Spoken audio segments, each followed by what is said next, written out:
Hola, ¿cómo están? Espero que estén muy bien. Bienvenidos nuevamente a estos encuentros sobre la historia de las revoluciones burguesas, en donde ya transitamos la revolución industrial, la revolución gloriosa, que da fundamento a la participación política de la burguesía en Inglaterra. Hemos visto también la revolución norteamericana y la influencia que tuvo para todo el continente americano, ese hecho de la ruptura con la metrópoli. Y hoy nos toca un poco avanzar sobre una de las transformaciones más profundas y con más raigambre que ha generado consecuencias a nivel mundial, como es la Revolución Francesa. En tal sentido, debemos decir que un tiempo atrás habíamos hablado que esta clase social que nacía, que dependía más del trabajo y del comercio que de la propia tierra, como así lo era la aristocracia o la nobleza europea,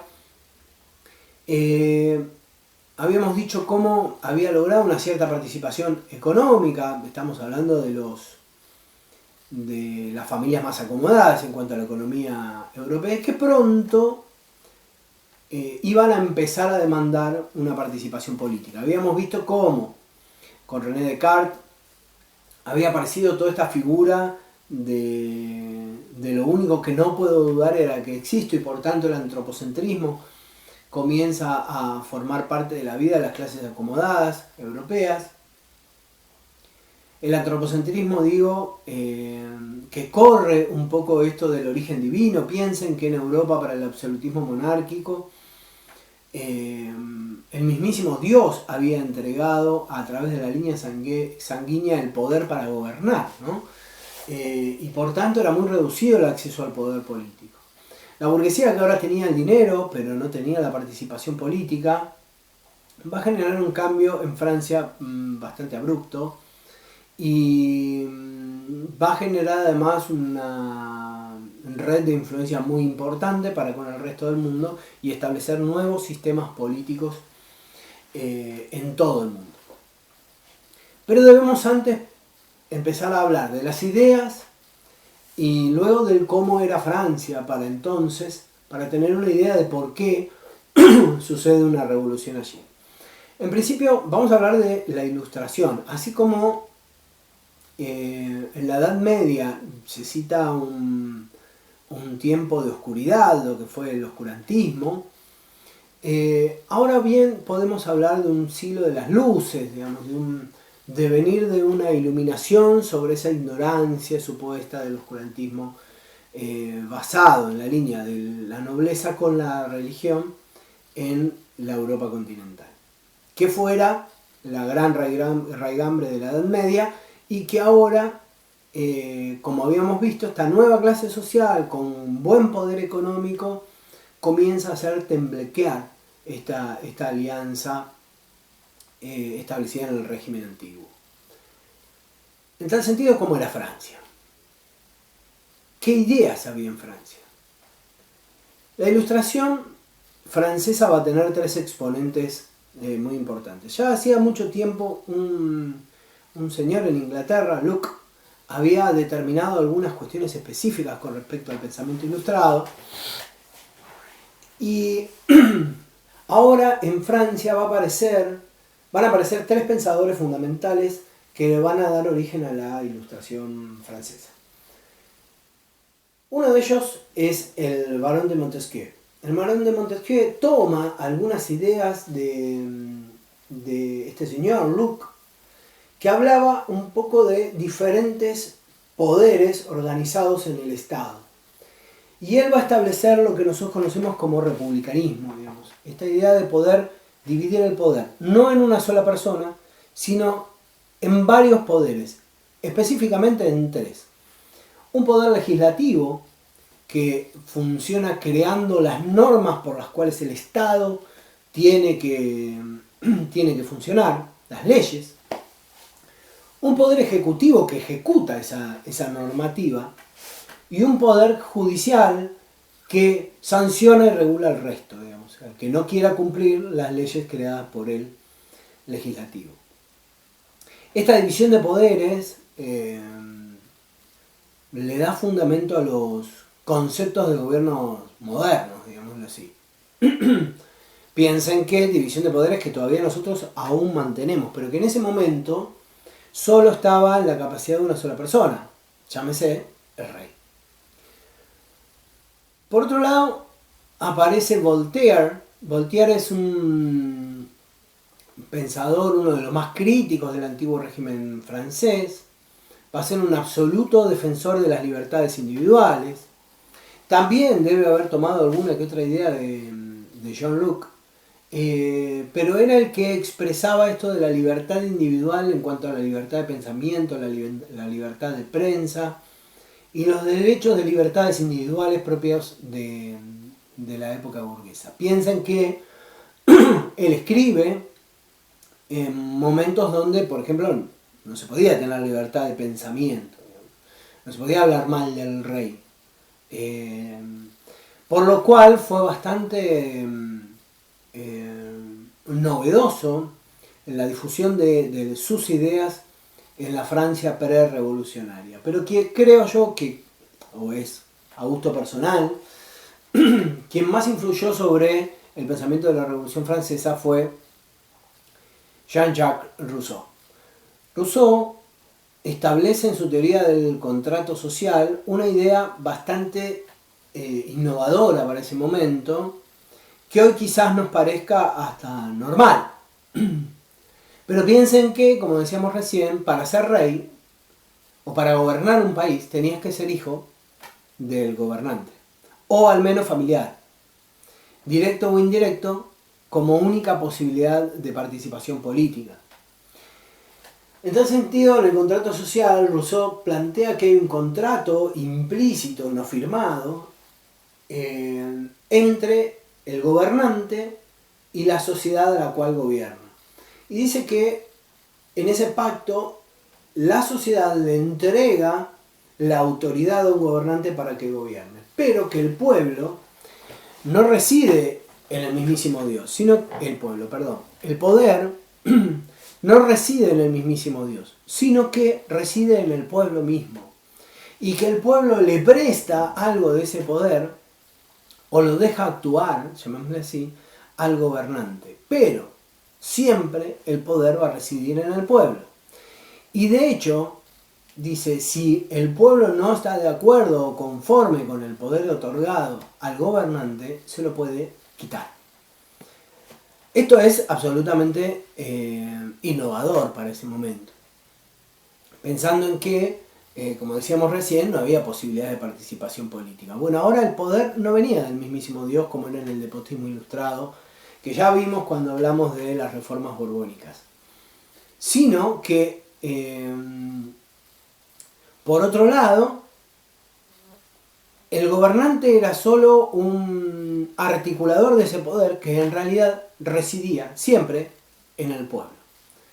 Estas ideas llegan a una Francia muy atrasada con respecto a Inglaterra. Mientras Inglaterra está viviendo ya la revolución industrial, ha comenzado a desandar el camino de la revolución industrial, Francia es una Francia absolutamente agrícola. Para que se den una idea, el 90% de la población de Francia, de estos 25 millones de habitantes, reside en un medio rural, para ese entonces, ¿verdad? Esto es significativo porque demuestra este dualismo entre Inglaterra, que está viviendo su revolución industrial, y una Francia del antiguo régimen. Un antiguo régimen constituido a través de un rey que había creado un mecanismo llamado los Estados Generales, que eran un órgano consultivo. ¿Qué quiere decir consultivo? Que eran un órgano de consulta del rey y cuyas decisiones no eran vinculantes. Pero imaginemos que en ese recinto, en ese lugar donde se generaban los Estados Generales, particularmente en Versalles, en el Palacio de Versalles, participaban 3 estados. Estaba dividida la sociedad en esa participación en 3 estados. El primero, que era el alto y el bajo clero, la iglesia, llamémosla así, que se ubicaba a la derecha del rey.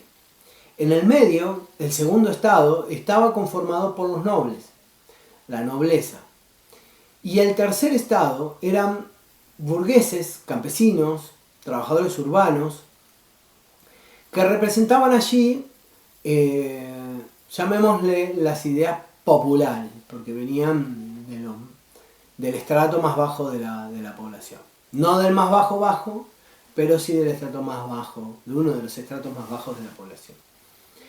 En tal sentido, por lo general, el primer estado, el alto y el bajo clero, y el segundo estado, la nobleza, se asociaban para, por ejemplo, eximirse a sí mismos de impuestos, y los votos que se generaban eran uno por estado. ¿Esto qué quiere decir? Que el 98% de la población que estaba representada por el tercer estado poseía para opinar un solo voto. Al igual que la iglesia, que era el 1% de la población y que tenía un voto. Y los nobles, que era el otro 1% de la población y que además tenía un voto. Esto quiere decir que si se asociaban el alto y el bajo clero con la clase noble, bueno, claramente iban a perjudicar al tercer estado. Y esto en efecto era lo que ocurría.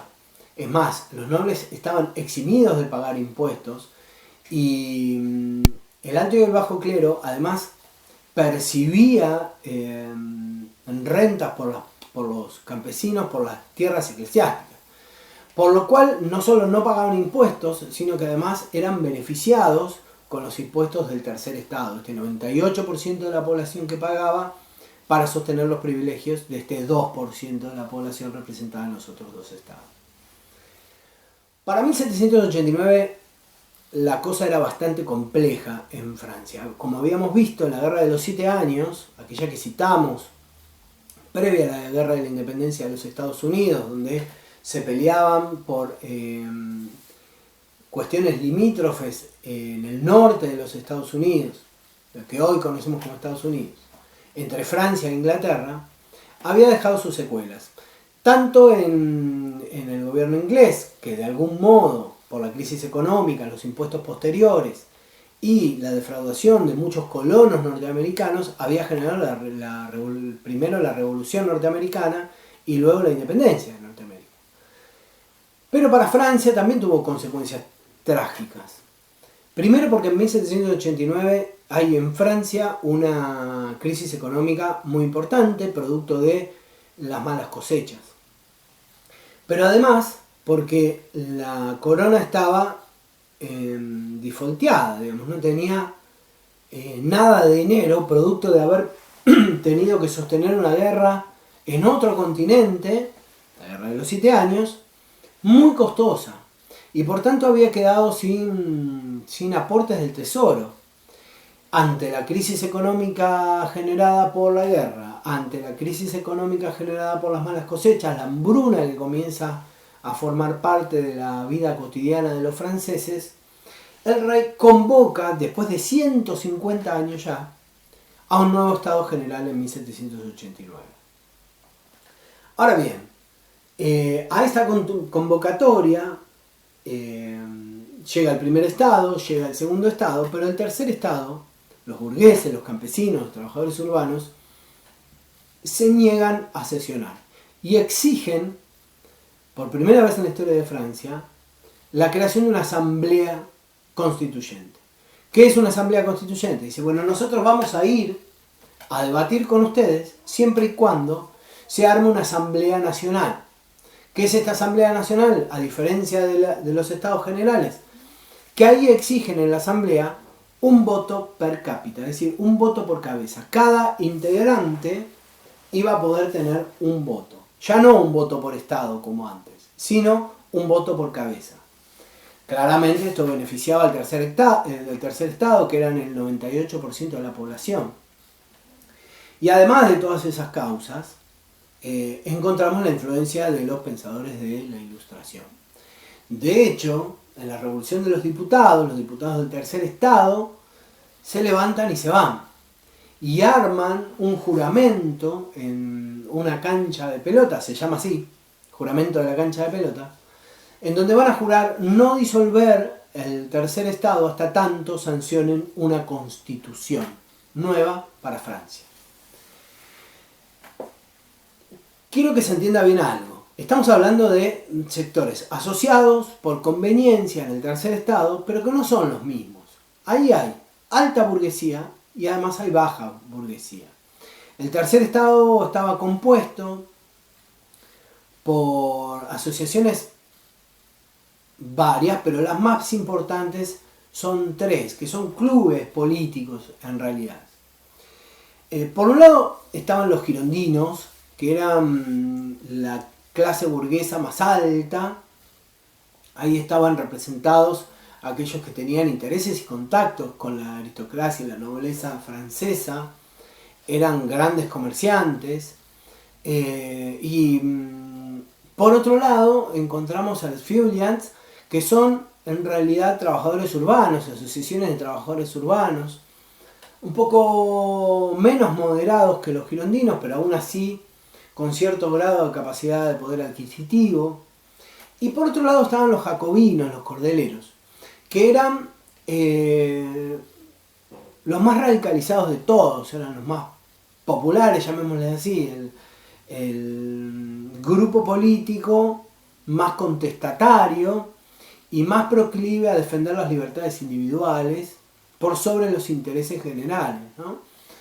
Estos tres grupos políticos llegan a un acuerdo antes de generar la Constitución y declaran algo que fue fundamental para el establecimiento de los derechos de la modernidad, que es la Declaración de los Derechos del Hombre y del Ciudadano, entre los cuales, por ejemplo, es un decálogo, tiene artículos, y esos artículos en esta expresión de derechos individuales dice, por ejemplo, que nadie puede ser juzgado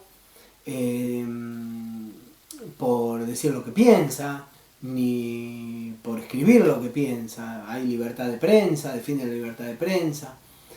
Defiende, en uno de sus artículos, por ejemplo, exige que uno no es culpable hasta tanto no se demuestre lo contrario no es culpable hasta tanto no se demuestre en un juicio. Cosa que parece hoy lógico y que antes no era así. Es más, uno era culpable primero y después se ejercía un juicio que, a ciencia cierta, era bastante tendencioso. Hay libertad de manifestaciones. Nadie puede ser detenido sin una justa causa. Todas estas cosas figuran claramente en la Declaración de los Derechos del Hombre y del Ciudadano francesa, ¿no?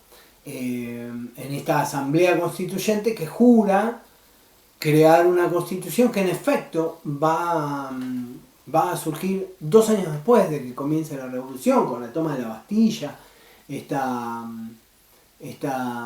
irrupción en la cárcel de presos políticos de París de 1789, muy simbólica por otro lado.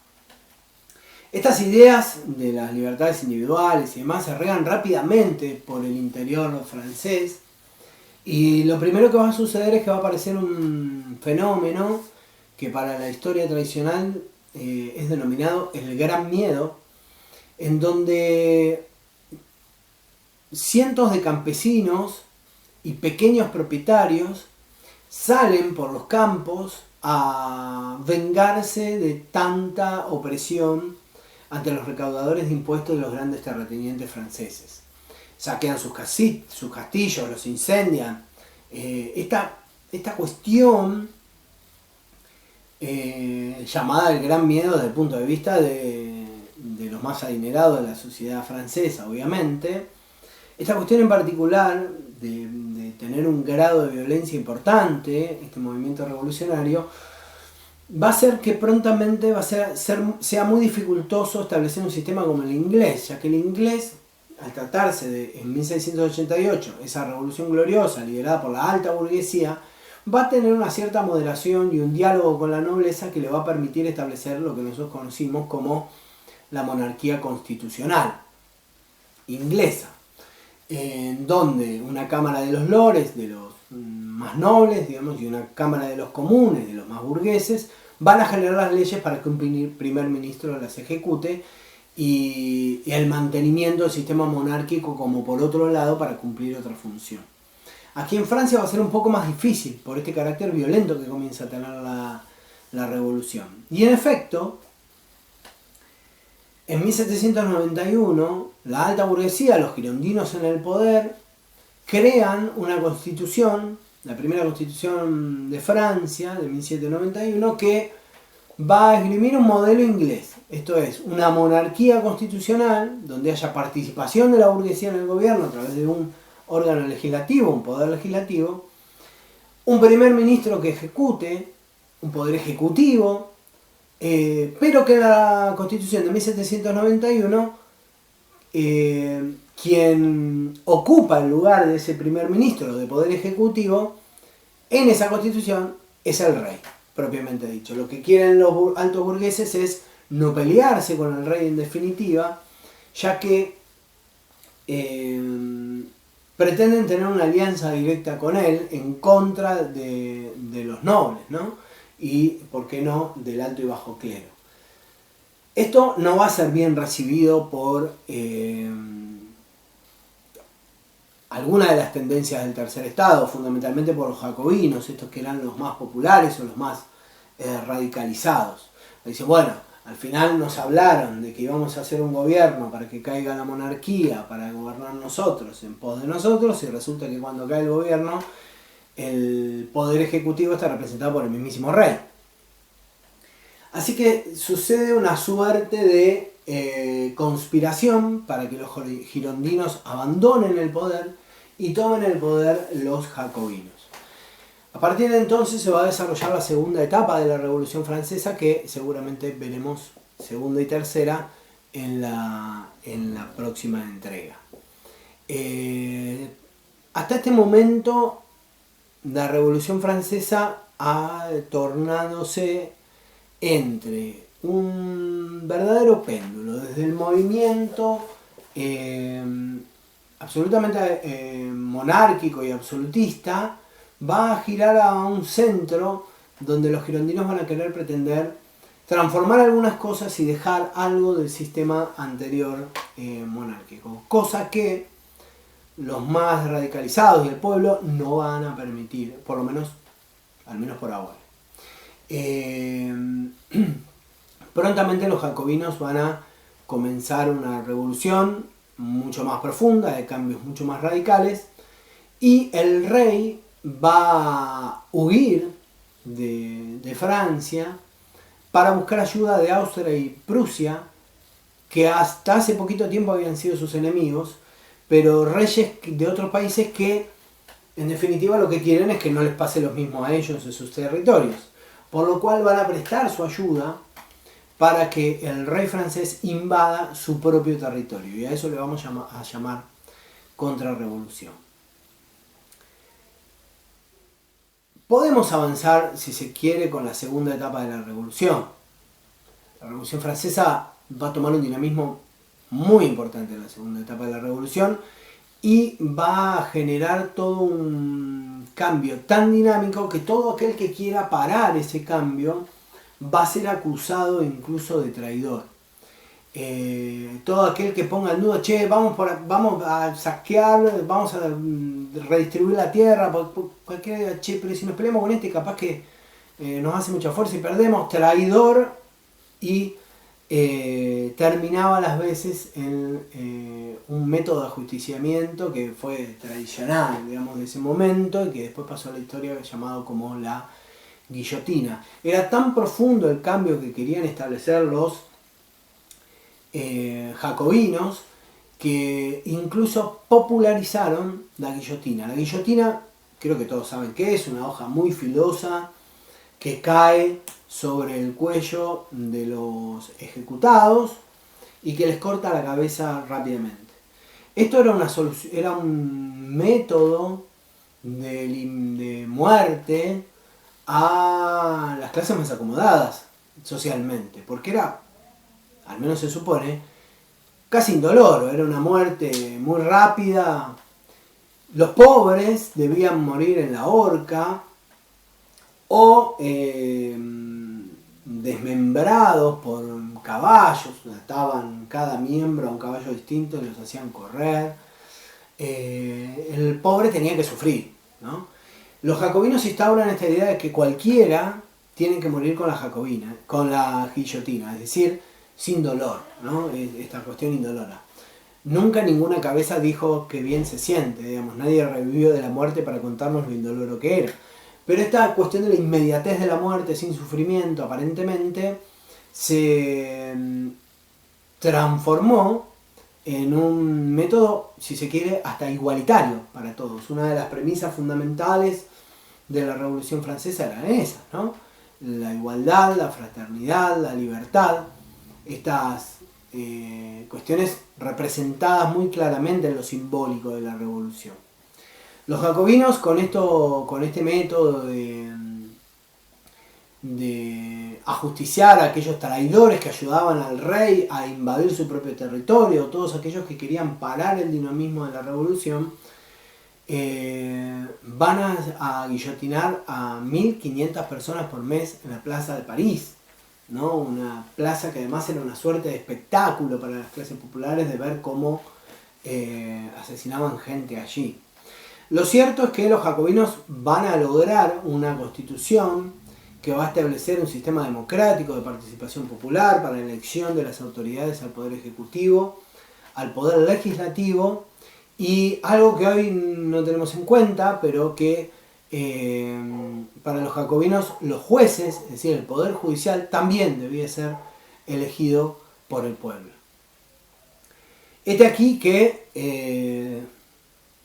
esta constitución sancionada por los jacobinos tiene un problema, y es que durante todo este tiempo, es decir, la constitución de los jacobinos es de 1794, es decir, entre 1789 y 1794, no habían podido apalear el tema de la crisis económica, básicamente porque estaban casi en guerra permanente. El rey estaba intentando entrar a París con las fuerzas prusianas y austríacas, cosa que le valió de una opinión pública muy negativa, porque obviamente decían, bueno, el rey está invadiendo y matando franceses, está invadiendo su propio territorio con tal de conservar el poder, y por ello es en definitiva apresado y aguillotinado él y su familia en la plaza de París.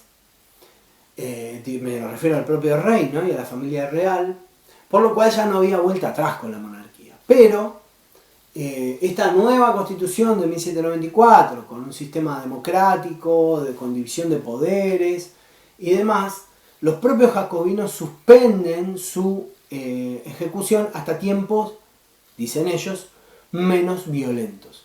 Esto va a generar que la opinión pública se le pusiera en contra, los otros actores del tercer estado se pongan en contra de esta idea de suspender la aplicación de la Constitución, y los propios jacobinos caigan, ¿no? Su mayor exponente fue Robespierre, y tuvieron una vida relativamente acotada, a pesar de haber generado las transformaciones más profundas, ¿no?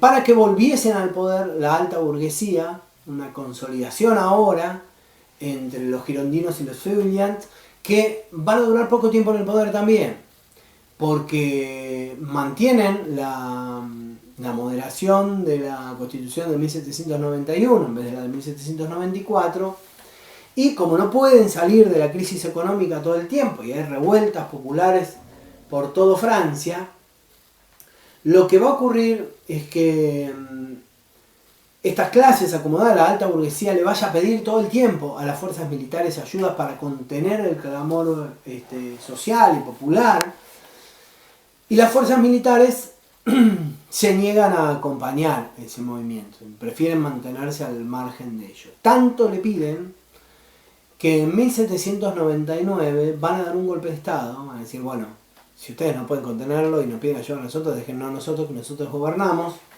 al mando de alguien que seguramente ustedes conocen, al menos por los dibujitos o por haberlo escuchado, que denominamos Napoleón Bonaparte. Él va a generar la tercera etapa de la revolución, que ahora sí vamos a ver seguramente en la próxima entrega.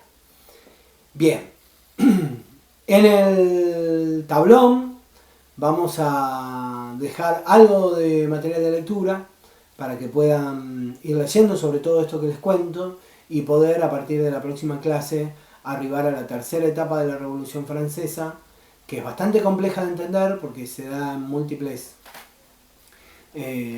acciones. Vamos a ver algo de Haití, colonia francesa, una de las primeras revoluciones independentistas latinoamericanas en 1808, y vamos a ver por qué es tan importante los sucesos napoleónicos en Europa para determinar nuestra posible, ¿por qué no?, revolución independentista. Ya vamos a ver que este movimiento no es ni revolucionario ni independentista, pero va a generar por lo menos un caldo de cultivo para que ello suceda. Les mando un abrazo grande, nos estamos viendo la próxima.